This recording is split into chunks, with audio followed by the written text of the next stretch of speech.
kind of just have some discussions about best practices or whatever else anyone wants to talk about. It's 6 p.m. It's it's after hours, so we'll get Yeah, wild. it's go time. Let's do it. We'll go ahead and get started. Yeah, I agree. As people trickle in, of course, this is all going to be recorded so people can jump in and listen later. But yes, welcome Excellent. to GAMA AMA here. My name is Peter Yang. I'm the current chair of the Horizons Fellowship and first-time publisher myself. I was a graduate of the fellow from last year, so now I'm helping lead it in place of Camellia. And we miss Camellia very deeply. Camellia, if you're listening, we miss you. Thank you so much for all you've done for us in the past year. But today's presentation, though, we'll be talking about marketing and brand building with our wonderful guests today. We have Devon Norris, who's going to be our marketing specialist from Lucky Duck Games. They oversee the English language market. I'm going to just read your bio if that's okay, because I love it. It's a great bio. It says that you started in the industry as a content creator, but you have the face for radio and the voice for print. So you figured this would be the best way to transition to a new role. Your goals are going to be making memories with new and experienced gamers alike, and you're very grateful for the help that you've been given, because of course you sorely need it, and that's fantastic. That's a bio. Appreciate it. Right. Thanks for having me. Yes. Leading into Eric. Eric comes from Gerben Perrott PLLC. You've helped companies create, okay, like you mentioned yourself, you created, help with creative people protect their trademarks from copyrights and have many tips for growing strong brands. We're looking forward to speak with you. Thanks so much. I appreciate it. Yes.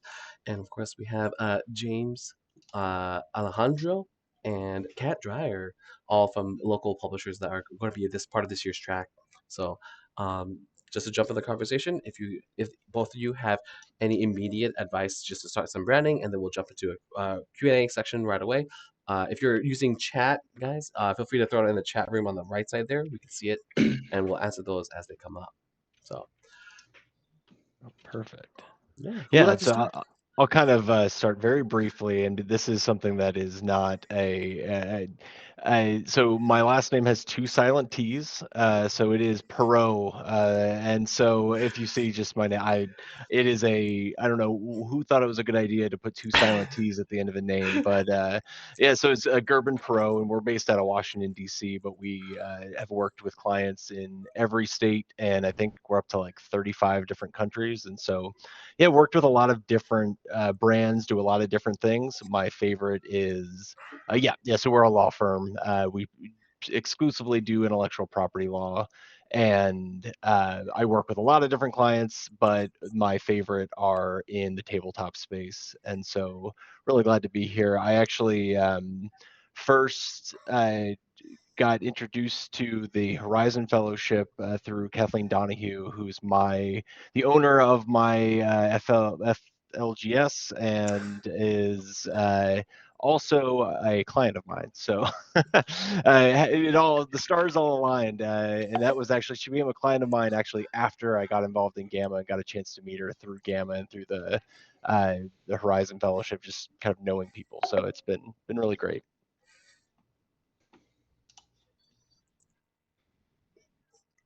Devin, if you throw your megaphone on, I'd love to hear more about you as well.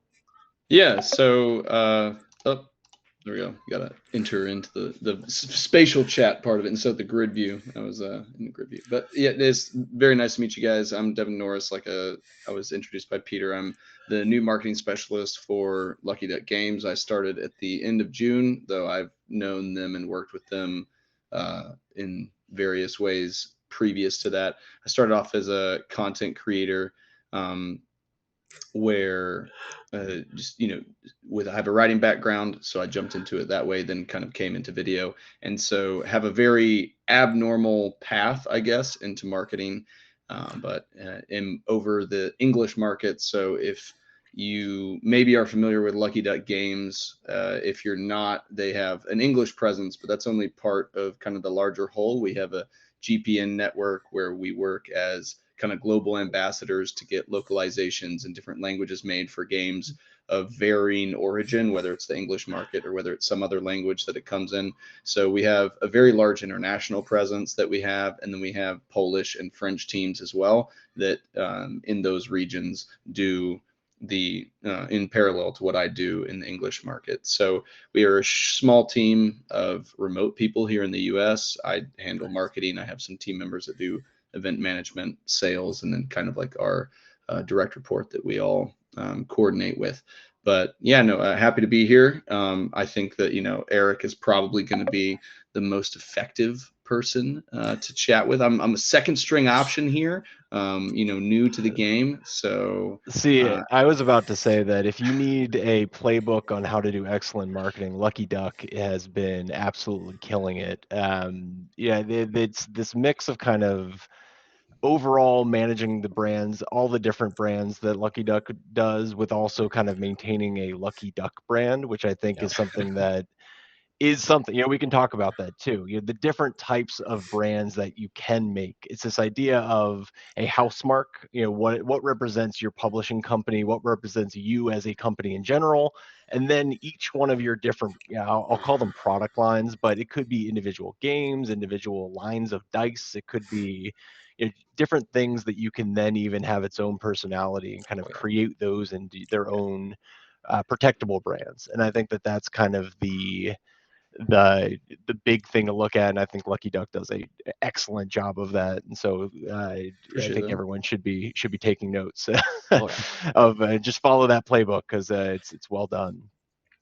And Thanks. so I think that from a general perspective, I think that I have a quick spiel about kind of what makes a legally strong brand versus what makes a marketable brand. Is it okay if I get into that, or we can kind of take questions and just kind of go with what other people are interested in? But I think I have something that might be helpful just to kind of for framing. Yeah, I think it's great. I'd love to hear you go into it. Yeah, go for it. Sure. So there is something that is in the kind of marketing and the legal field we call the spectrum of distinctiveness. It's this idea that on one side of the spectrum, you've got very legally strong, completely unmarketable names. And think of Amazon when you see these jumbles of letters. You've got XYNY brand. Like, no one knows what that is. The sole purpose of that is to get on the Amazon marketplace. You're not buying it for the brand. You're buying it because it was $15 cheaper than the competitor. And that is a legally strong name. No one should come anywhere close to that, but it's completely unmarketable.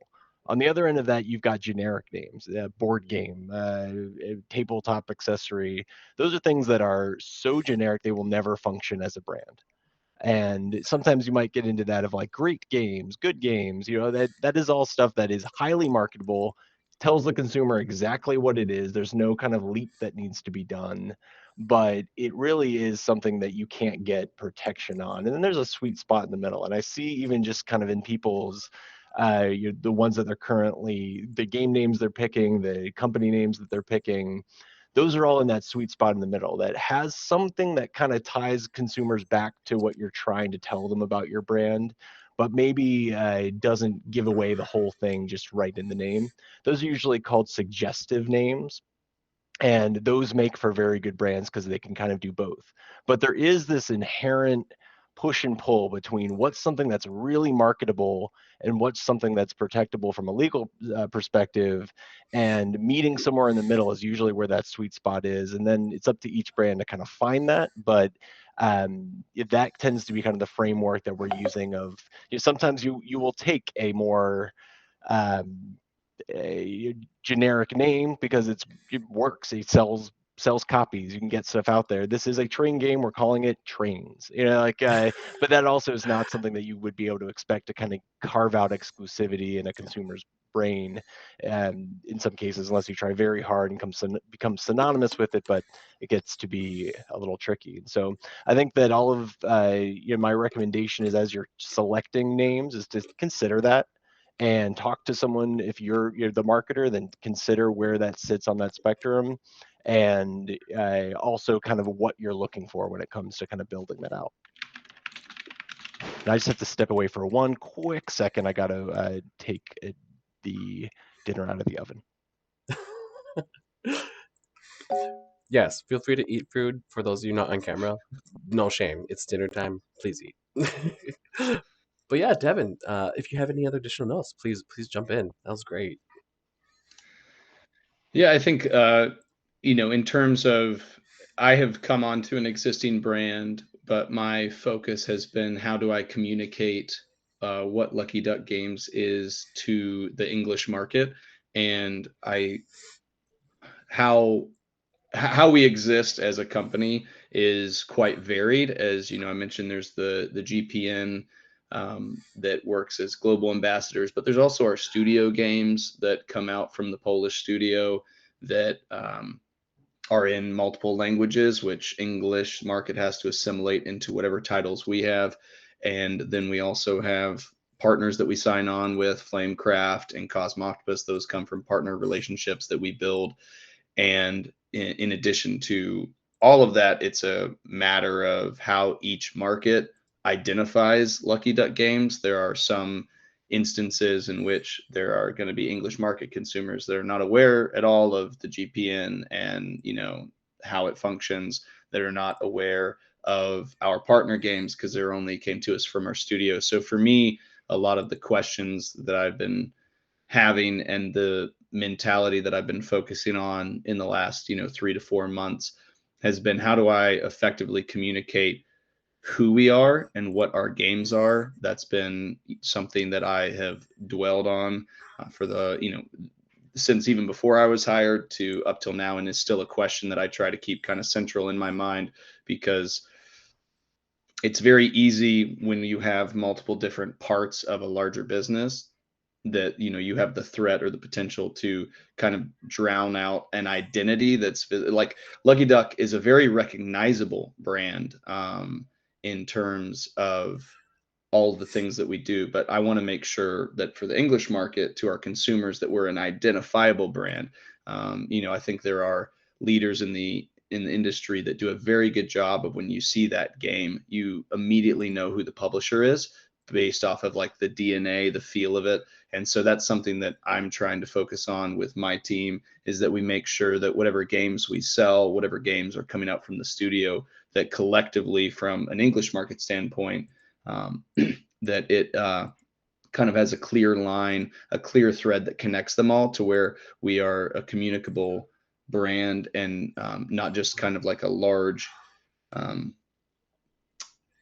guess kind of like something that fuses well together and is not just a conglomerate stack of a bunch of different things together, but has a through line. So that is a focus that I've had. But Eric, I think you were kind of like in a groove, so I was just gonna jump back into it. No, I promise. I found frozen pretzels, and my son loves pretzels, and so I made promises that happened to coincide with exactly when this started. So glad to be able to do both. And I think that's actually a good. So in the chat, Kat mentioned how can a legal brand have imprints and sub brands? And I think that to a certain extent, I think that what Devin was just talking about kind of feeds into that. It's this idea of there's kind of a few different ways to do it, and you can kind of, Kat, you can clarify as I give some information, but there's some brands that will have a recognizable house name, and then they will also have kind of different things underneath it. I'm trying to think of a good example, and I can mostly think of it in dice. That there are some dice companies that they will have Chessex, and then Chessex will have 15, 30 different sub brands of dice. This one's got our whatever, this one's got this, and they each have different names, but they're all under the Chessex brand. So that's kind of one way that you can have these kind of sub brands underneath.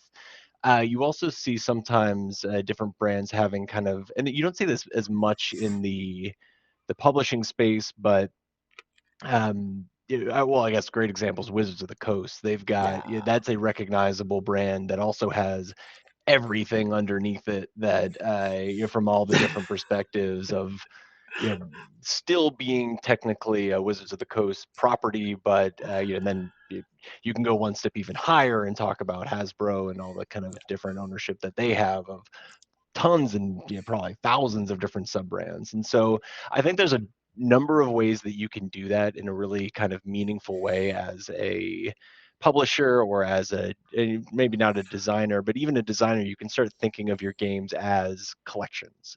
This is my I think of like the Reiner Knizia collections that he does that of like this trilogy. This is the different things, and have to give that names for marketing purposes. I think that's kind of a really interesting way to separate those for consumers, so they know, oh, these are my party games, these are my more gateway games, this is my crunchy heavy game and series. And then that helps people kind of identify exactly what they're looking for just by even a symbol. It doesn't even have to be a name. It could be a special symbol that goes on each one of those. I just worked with a designer who was taking a successful game that they did and then deciding to turn that into a series. And the name itself is only a one-time use name, but they have something in it. It's not out yet, so I'm not going to kind of spoil it, but it's got a lot of different really interesting ways that they could go with it, potentially even license the idea to take in different properties that people know, and kind of apply it to this system. And I think it's a really cool idea. But I think that for most of the people on this call, where typically I've seen kind of with Horizon Fellows, it's this idea of where do I spend my resources? Because trademark budgets are not unlimited, and in fact very limited from a perspective of kind of how are you spending kind of the bootstrap money that you have right now, and the time, because it is a time investment as much as it is a money investment. And so I think that I have a little bit of practical advice to provide, and I'm curious how many folks on here are looking to do Kickstarter. Okay, see at least one. At least 2, 3, 4. Okay, great. So I think that when it comes to brand protection, normally if I have a designer who is working with a prototype and they come to me and say, "Hey, I want to register this name and then I'm going to pitch it to publishers," I say, there's no reason you should do that. Your game will probably not be called that by the time it gets picked up with a publisher. The art will be different. They're gonna have complete, they're gonna own the trademark, not you, because that's usually how that works. And so it tends to be a pretty premature, unless you've got a name that oh, this is it, this is the one that's going to be, I'm not and there's some designers that get to do that and are in that position to really say, here's my vision, it will look like this when the publisher publishes it.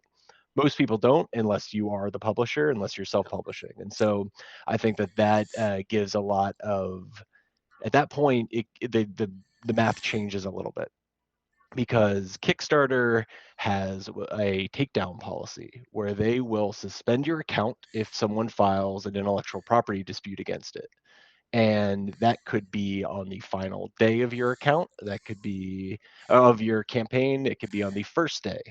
And it could be disastrous, because at a certain point that momentum gets lost, you get taken down because of even a bogus IP suspension really does put you in a tough spot. And so I think that is when you need to start meaningfully thinking about what is going on your product and what's going in your Kickstarter, from both a copyright perspective and from a trademark perspective. Because if either one of those, suddenly someone starts getting blown up on Twitter or whatever it's called now, social media, and are saying, "Hey, I love your new Kickstarter," and they're like, "Oh, that's not me," then that becomes your problem directly. It's not something that is kind of a hypothetical problem for the future. Oh, great! So I already see trademark pending. That is one way to protect it for sure. And I think that kind of, even if you don't apply for it with the Patent and Trademark Office, there's a number of tools. There's actually a brand new one now that I will drop in the chat directly from the Patent and Trademark Office, that allows you to at least do what's called a knockout search. So look for identical or closely identical marks that would be huge alarm bells, red flags going, waving, and saying that this might be a problem.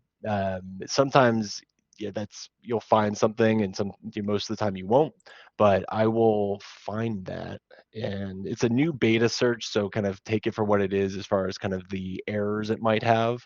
but I think it's much more user friendly than the first one, which is I think it was made in like 1994 and has the DNA of the old internet, which I really like because it's like I get to use my like key, almost like command line searches pretty effectively. But I put it in the chat. And so that's kind of the first thing, is that you can kind of run the name through that, see if there's anything that comes up that you're like, oh no, this is a problem, and kind of go from there. I think that is a higher priority just before you launch. The other thing is any kind of assets you own. That's a little bit of a different conversation, not brand building, but just don't copy other people's copyright stuff. And yeah, I think that can really go a long way towards helping to kind of provide that shield that you need against while you're trying to build that Kickstarter. Yeah, sorry, I'm kind of reading the chat as we go. Yeah, Kat, I might, because I think that gets into copyright law, which is certainly within what I've done a lot of. I've actually just did a artist agreement a few months ago for a card game that it was between the illustrator and the designer, and so I think that actually could be interesting. I might. I'll give you kind of the 10,000-foot view, but we should kind of talk separately, and I'm always available for anyone to ask questions. So if there's anything that you have that you're like, oh, I don't really want to air out my questions if they're personal or if they might have some kind of legal kind of connotation, feel free to contact me separately. I'm always happy to chat. I clearly like talking about this, but the idea that typically when you're protecting artwork, it is copyright law says the minute you put pen to paper, whoever did, or if you did it on behalf of a company that you work for, then perhaps the company will be the owner. But the copyright exists and can be protected, and regardless of if you register it, there's benefits to registering copyrights, but I would not be concerned from a pitching standpoint of that anyone taking any art or of it being misappropriated at the pitch level or being copied. I think we live in a world now that I think that they can spit out uh, artwork that they would use, and kind of it would be very clear to everyone and very kind of self-policed if they did try to steal artwork from someone that they pitched in. But as far as kind of self-publish, that's where you do need to be careful, because I have on my bookshelf now a bunch of counterfeit card games that I had taken down. I did a test purchase first off of Alibaba that are coming into the United States for about $3 a piece. They're selling for about 15. The client is selling for 20, and they're getting undercut by these counterfeits that are, there's like, even like the name is like, there's like a spelling error on the back. And so I think that's where you need to be a little bit more careful and more aware. And there is mechanisms for takedown notices for copyright law that you can, every major platform has to take down copyrighted works. It's kind of a little controversial because some big publishers are not very careful about who they're filing them against. If you've been on YouTube, you've probably seen a lot of very strange takedown notices that are like automated of, oh, Prince was playing in the background while I was chatting with my friend, and so there's a takedown notice. But there are useful ways to do it for legitimate content owners to get rid of people who shouldn't be copying their assets. Yeah, Rick. It is he is actually there's one of the few court cases where the company was told you have to do more than just, you have to do more, is in a Prince case. And so that's one of the ones that they said you can't just file takedown notices without looking at it first. And that was a Prince case. Yeah, but that is still one of the more aggressive IPs out there, kind of run through his estate now. And I am looking at Kimmy. You mentioned, a welcome to the talk. That how do ash cans play into the process? Do they help make sure you get the trademark? Could you explain what an ash can is? Sure. Like ashcans are like the term originates from comic books actually. So people would make like versions of their comic book and put it out there in the world to like Oh, got it. kind of put Okay. their thing on it. So like with games, it's like, hey, this is my kind of like playtest beta version of a game that you put out into the universe to kind of like mark your territory. Yeah, that's a great question. So trademark use in the United States is based on first bona fide use in commerce, and the key there is bona fide. And I think that the what you're describing could be a bona fide use if you have a review copies, for example. If those are getting sent out, I could make a very compelling argument that a review copy is a bona fide use. It went out in the form it will very close to what will go out into the marketplace, and that trademark protection in some form should start there. But it's going to be limited to your common law rights. And the Patent and Trademark Office has been very explicit in saying that pre-sales alone are not uh, pre-sales alone are not enough to register a trademark, and they don't consider pre-sales use. That is not use in commerce that can be regulated by Congress, and that's the same thing with trademarks, bona fide use in commerce. And so what you described could be as a legitimate, in commerce because it was sent out for the purpose of reviews. People now know about it and it's kind of out there. That could be trademark use. It also, though, could get into the territory of what we call a sham use. And this is where a sale was made solely for the purpose of finalizing or claiming trademark rights that does not actually reflect what it is in the marketplace. And so I think that's where I have a very long list of best practices. One of them is it has to be always commensurate with the industry, because if it is this game that you're hand making and you sell 10 of them a year, that's fine, that's use. But if it's a game that's kind of normally sold in normal amounts, I think that I would at least wait to have 5 to 10 sales before I'd file with the Patent and Trademark Office a use filing. But I could make a damn good argument that if you put out things out for prototypes and for reviewers, and then someone starts using a similar name, it would be, you should be first in line. Someone shouldn't be able to jump in front of you if you've had reviews copies at that point. Okay, if I could dial that in just a little bit before you move on to the next thing. So I do tabletop RPGs. So a lot Yep. of it's in PDF form anyway, like the final product will be in PDF. I have like close to the final product that I'm selling on itch.io. So people are getting like with that, that sounds like it would qualify as like. I am not I Right, am but not like, everyone's lawyer here, but from generally what you are saying, now I think that from a general perspective, that would be something that would give you what's called priority, because that's always the idea of, if someone else tries to use a similar name, the senior user is the one who gets to prevail if they can prove that there's likely to be confusion and all the other things that we can get into the real. It's an 11-factor test. Spoiler, it's 11 factors, so hang tight. No, but we won't there's go not into there's that. something But older than them, because I mean I would be fine with that too. oh, there we go. Yeah, that that's, I think, would be an argument. No, but no, that's yeah, I think that would be something very much, and because what trademarks are about from a legal standpoint is this idea of, what do consumers connect with a business?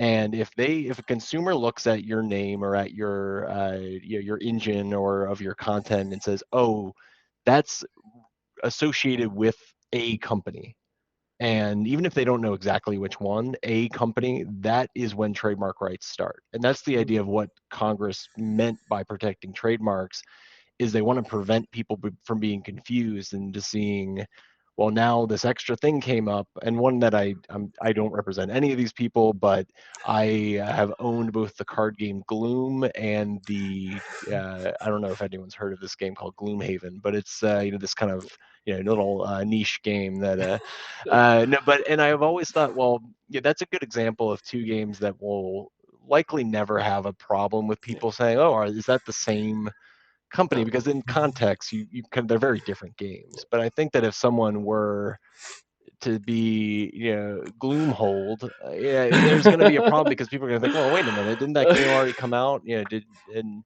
I think then you start to have, and Cephalofair has Gloomhaven protected as a trademark with the Patent and Trademark Office, and it's registered. And there's always going to be that analysis that people are going to kind of look at and be like, well, I wouldn't be confused. But the idea is the average consumer. And I think that may not be us. We might be heightened consumers who can see the difference between brands, but the average consumer who's at their game store and just kind of scanning the shelf, that's the kind of person that Congress is meant to protect with this law, and that's kind of who the courts look at when they decide that.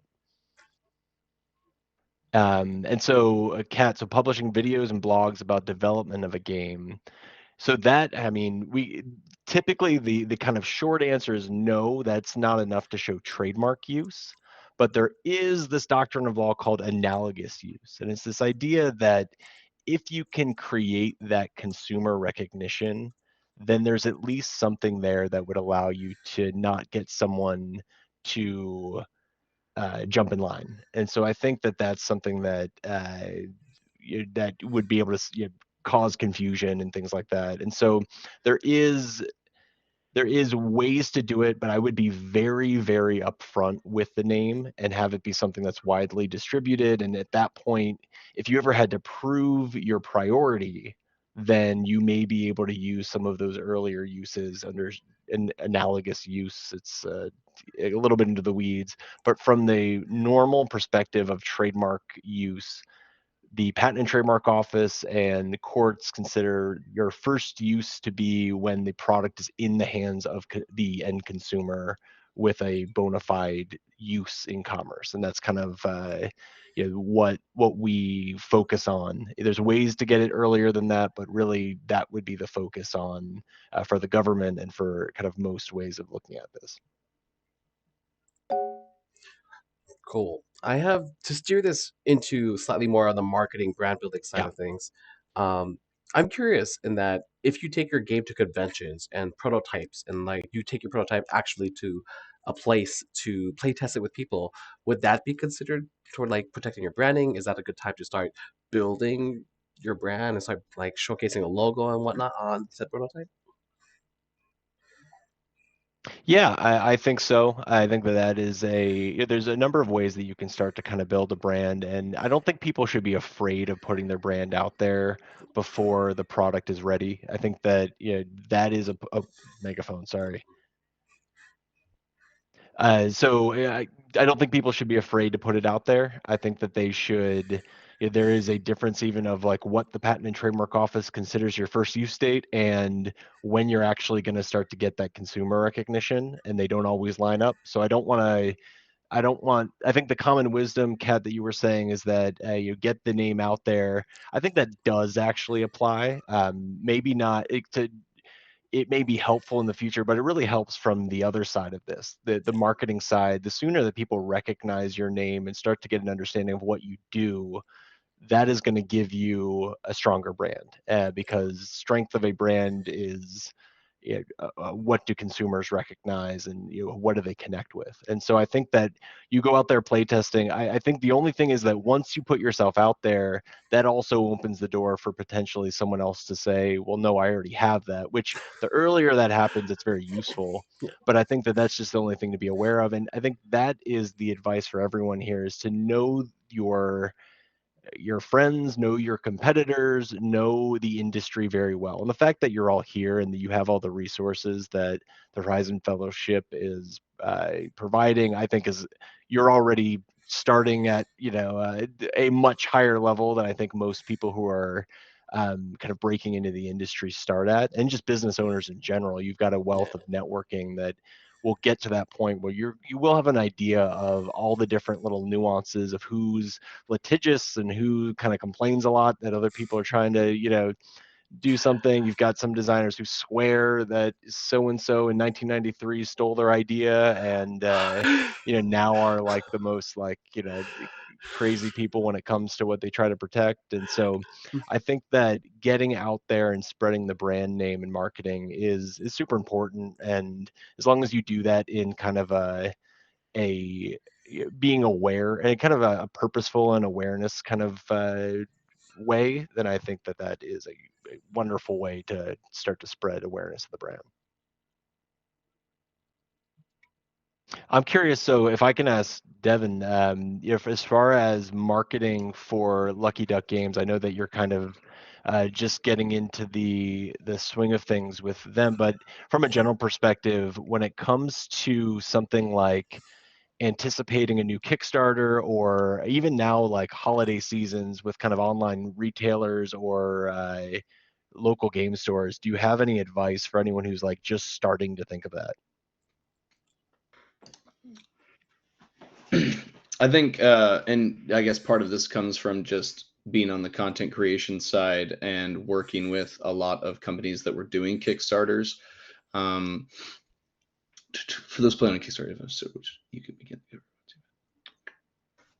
you want to answer that real quick, Aaron or Eric? Sure. Yeah, Lonnie. That's so there's a few different terms. So trademarks, copyrights, patents are all different laws, and so I think you might have meant the trademark process.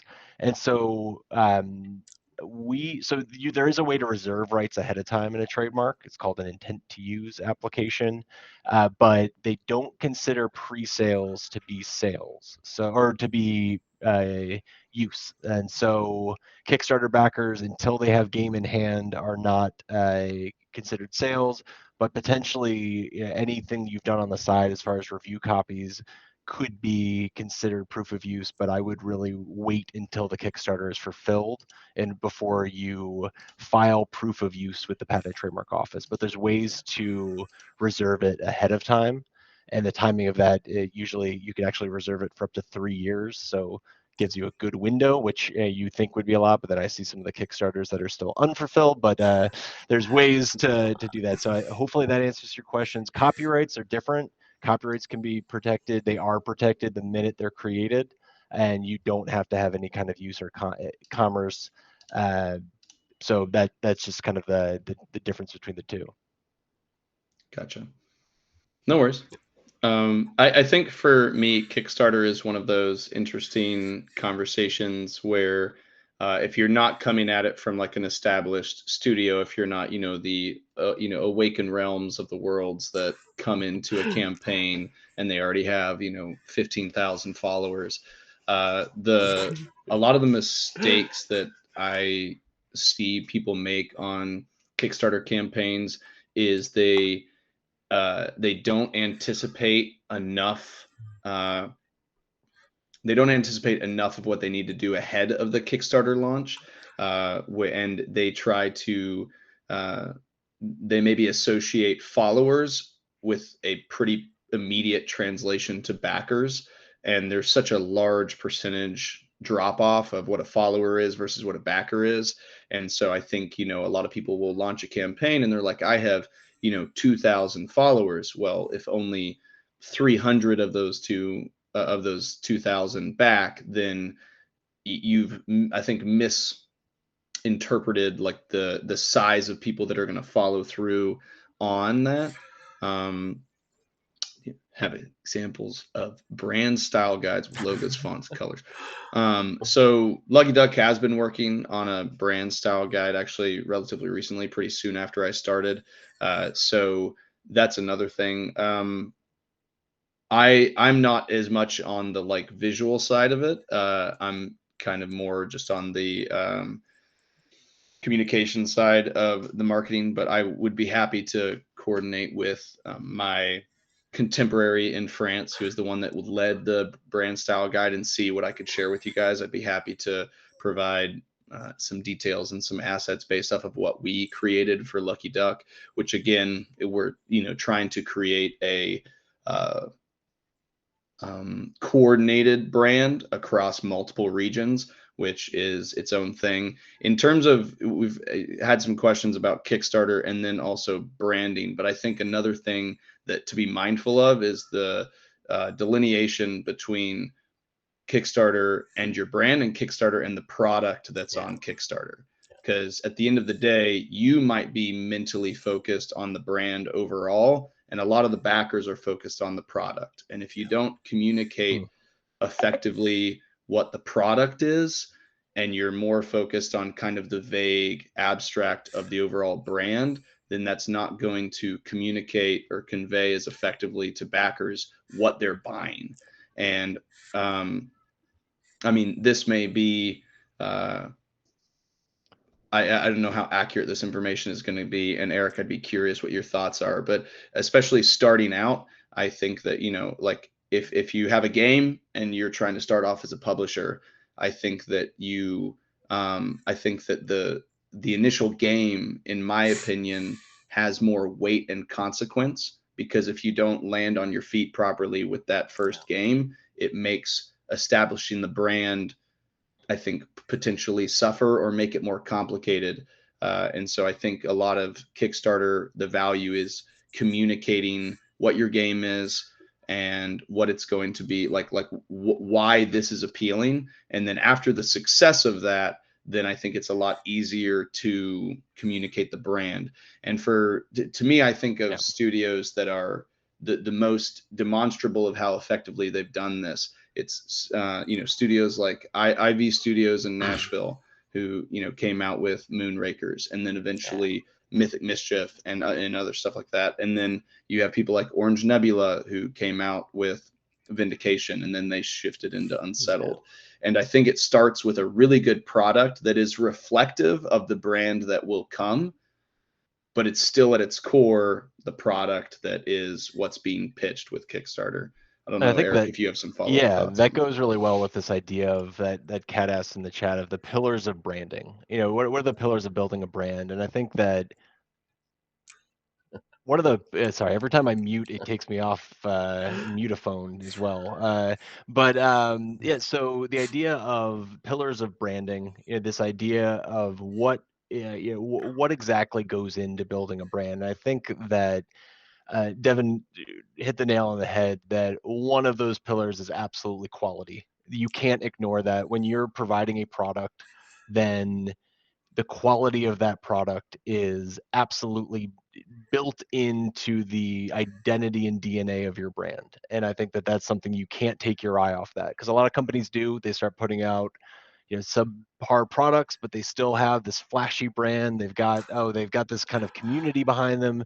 The community's not going to stay long unless they've got a product that has that background of kind of quality materials. I think the other part of that is when you're building a brand, know who your audience is and who you want it to be. Because I think that if you're making games that are lightweight and you're making your brand all these hard edges and it's, you know, this like yeah, you have to balance that and find that your marketing and your branding speaks to the audience that you're hope to court. And even you may not even realize sometimes that your games, maybe you thought you were going to be the next GMT, and you're actually had a party game that you put out. They're like, I don't know if this is, and then it takes off, and you have to decide, okay, well, whether who am I? And I think that's a part of building that brand. I think that some people can be both. You see some companies that are able to do that well and I think that goes back to our kind of conversation right all the way at the beginning about creating sub brands. You know, okay, we are a cohesive company, we're known for quality, but this part of the company is known for playful light games, this part of the company is known for our kind of real crunchy beat 'em up games. And I think that that's super important. Right, especially, sorry, just reading the chat in Kickstarter, that's yeah, all of that kind of consistency audience. Yeah, having on top of that is you are all product or most of you are product providers. You're making a product. You are also providing a service in the way that you get this out there.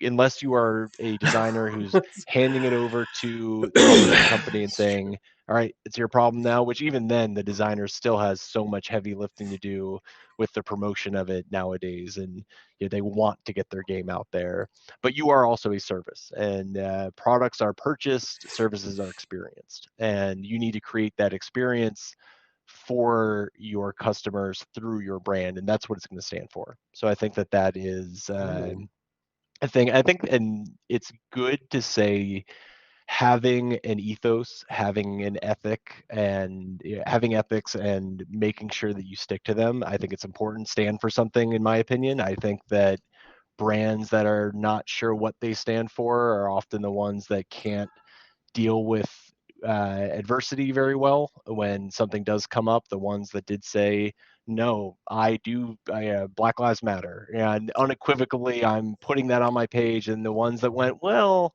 maybe not. Like, and then if some people decide, I'm not going to participate for one way or another, they can answer to that as well. And I think that that is a philosophy that can be followed. It's the ones that are on the middle where, like, I don't know. Those are the ones that got in kind of the worst problems of building their brand, because I think that that's where that is the make or break moment of deciding who your brand is. I think that being able to do storytelling is extremely important through a brand, and through your marketing to kind of have this idea of what are you providing to the customer, what kind of story do they get when they purchase that. I think Awaken Realms literally does the story part of it very well. But there's something so cohesive about a Stonemaier game. No matter what Stonemaier game you buy, it's got something, and I don't know what it is. I haven't been able to figure it out, but there's something that I can tell it is, even without even looking at the little logo on the side. And I think there's something about that is just excellent marketing. I don't know how to do it. I'm not a marketer. I think that's the black magic that I just can tell you, like, no, that'll get you sued, throw the wet blanket on. But I think that's those are the kind of brands to really pay attention to. Lucky Duck, I think, does a great job of that too. And so I think that, and that's Lucky Duck's also a company that's got their hands in a lot of different games, everything, from Flamecraft to, a lot of their more kind of technical games. And I think that they do it well. And so, yeah, hopefully that's, and a lot of this is kind of experienced secondhand through, I have registered with my firm over the past 12 years about, I think, 9,000 trademarks. And so I've worked with literally thousands of companies, and I've seen some that have done really well building their brands, and now I've one of them has since sold, and now we work for the kind of large company, and I think that that's because they stuck to their ethos so well and did it really well. So to go along with the point that Eric was making about audience, and to touch on both Kat's question about the pillars of building a brand, which I think then set you up for Kickstarter success if you do it well. One thing that I think is important is when you're talking about your audience is, I think some people do a good job of introspectively asking the question, like, what is my company, and what do I want to do? But keep in mind that question, the answer to that question might be very different for you and your goals for the company than what the consumer is of your games. And so you may envision yourself as one thing, and kind of like that party game is an example that you were talking about that might send you in a different direction. Your audience may come to you for a completely different reason than what you like, whatever facet of your games or of your design or of your brand that you focus on. Your consumers and the people that want your products may be focusing on something else entirely. And it's not that that's a bad thing. It's just, it may be a different aspect or a different element of what you bring to the table, that's what the audience or the community that's building up around you comes for. And so being mindful that what your like vision of yourself or of your products are could be different than the people that are buying from you, that are trying to cater to your games.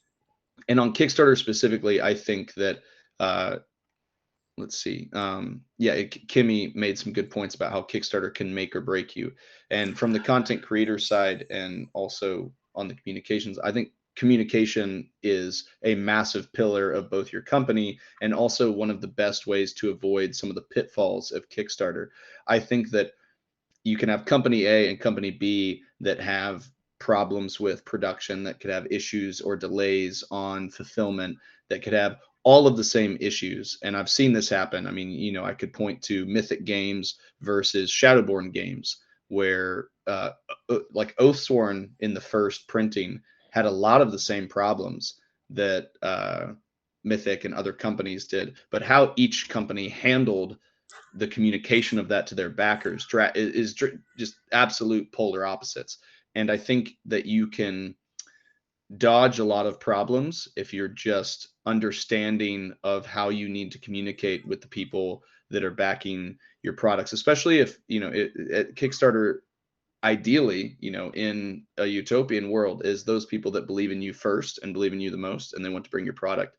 And if you do give them the benefit of the doubt that there's no such thing as, well, I guess if you do it poorly, there's such a thing as over communicating. But if you communicate well, if you communicate effectively, then it only makes them feel more comfortable and confident with you and your product. And so I think that making sure that a pillar for both, if you have more than just you at the company, that communication within the employees or the people of your brand and of your publishing company is important, but making sure that you reflect that outwards towards your Kickstarter backers is equally essential if you want to avoid some of those problems. Emily asked, I can jump back over to this one, because I think that this idea of when it's centered around a person. I think I have an anecdote from my law partner who said the worst thing I ever did was name this law firm Gerben Law Firm, because now we've got 9 attorneys and everyone thinks that wants to talk to me, and I don't want, like, there are people who have never talked to me. They have only ever worked with one of the other attorneys, but for some reason they will still email and be like, hey Josh, like, we don't and so I think that there is a risk in when you tie a company to, or a brand to, a particular person, that it does become about that person. But honestly, in some cases that is effective. I think that, for example, one that really stands out to me, Steve Jackson Games. You see Steve Jackson Games, that is a brand in itself that is separate from Steve Jackson in its kind of like the way I think of it. But I think at the same time, that tells you exactly what you need to know about the kind of games that are going to be, and I think that's very effective. And so I think that usually that comes after a certain amount of when that person's name is already a brand in itself, and then they kind of use that to kind of create something bigger. I think that can be very effective. But then also things change. People get purchased. Asmodee just will throw money at studios at an alarming rate, or they did a few years ago, and so you never know kind of where things are going to end up. And so I think that's something to consider, is that having a more open-ended name might be a better way to kind of ensure that you can pivot in the future if you need to.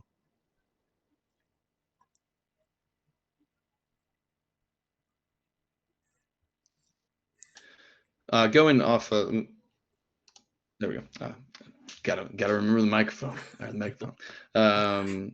And to Kat's point about how to build a campaign, I'd happily chat with you, in further detail, sometime after this or beyond this. But I think it's about, as I mentioned previously, understanding what the product over the brand is what I would focus on with a Kickstarter campaign, and make sure that you have I think some people focus too much on how fancy what they make could get to.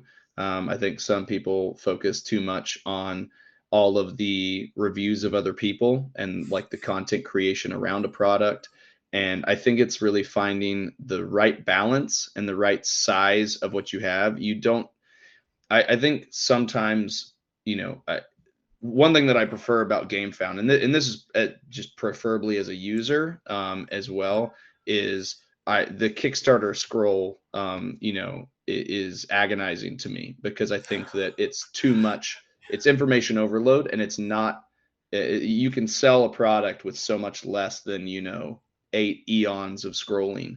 But so GameFound at least has the ability to move between them. But I think an effective campaign kind of walks the line between giving outside opinions that are varied, and you don't want it to just be. It's very obvious to users when something is like a yes man or like a hype man of the product, and it's not a discernible critical addition to it. So I think you want to hyping is valuable, but you also want it to be paired or partnered with critical feedback and details that it's obvious that someone isn't just there to say yes to everything that you're doing.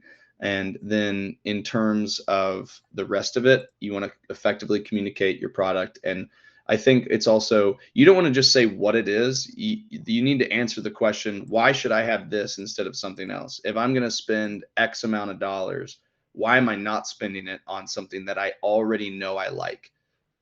Because at the end of the day, it is a risk. You're hoping that somewhere down the line you're going to get a product that aligns with you, and so I think you need to very effectively relay to your backers or potential backers why this makes sense for them in that moment, and then you need to seize upon the most appealing aspects of your game. So I think I'm close friends with George from Oniro. If any of you know his work, he does a lot of the 3D videos that he creates for trailers, but he also does campaign pages. And so I think just doing kind of an in-depth study of campaign pages and seeing what you as a consumer respond well to is a very good litmus test for what might work for you.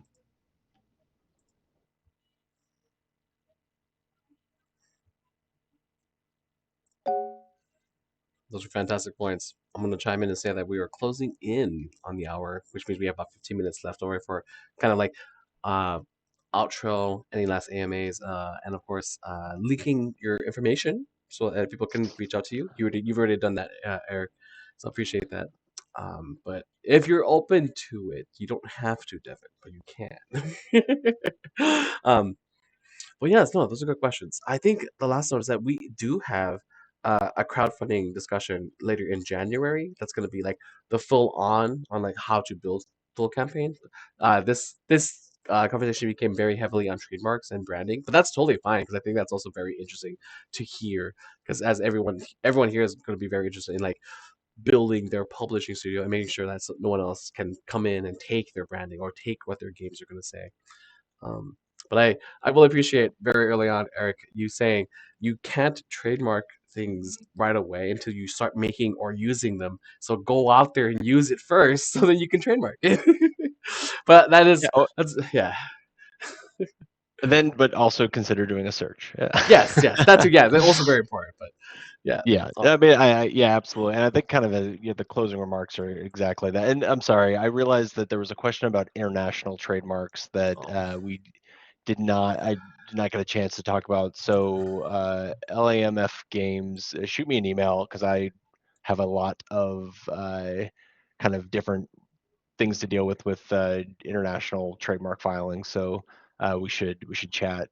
But yeah, I really appreciate talking to everyone, and I think that when it comes to building the brand, I am so impressed with everything that everyone here does on a regular basis when it comes to decisions they make for their brands. And I like showed you that my law firm's name is the founder's name, and that is probably because it was the least litigious, and no one else had it, so that's what we are now. And so I think that the credit goes to each of you for the names that you guys are able to come up with, and the marketing and the kind of branding, and to keep using that creativity, because I think that the more creative things that get out there, consumers connect with that, and that's how strong brands are made, is by that communication and that kind of connection with the consumers.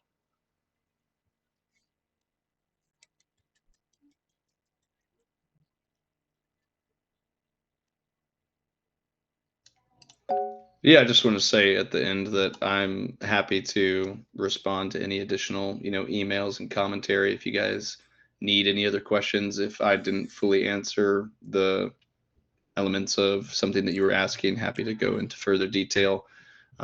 So just appreciate you guys having me. Appreciate your questions. Yes, thank you both very much. I've enjoyed the discussion a lot. If there are questions, you have their contact information. I'm going to go ahead and end the recording, and we'll call that a wrap.